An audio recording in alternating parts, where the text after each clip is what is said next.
ઉત્તરાખંડમાં બદ્રીનાથ હાઈવે પર mini bus નદીમાં ખાબકી 8 લોકોના મોત। મુખ્યમંત્રી ધામે આપ્યા તપાસના આદેશ।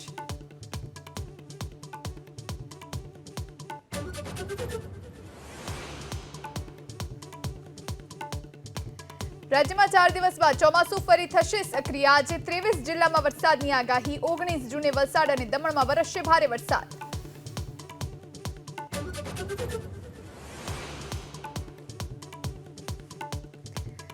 રાજ્ય સરકારનો વધુ એક ખેડૂત લક્ષી નિર્ણય। 20 જૂનથી ઉનાળુ મગની ટેકાના ભાવે ખરીદી થશે શરૂ।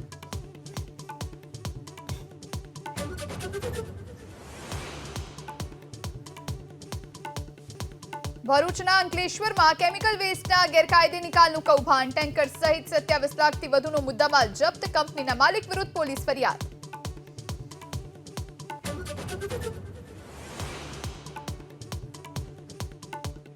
દ્વારકા જિલ્લાના દરિયાકાંઠેથી ઝડપાયા ચરસના પેકેટ। એસઓજી અને સ્થાનિક પોલીસે 64 પેકેટ્સ જપ્ત કર્યા। ચરસની અંદાજિત કિંમત 21 કરોડ।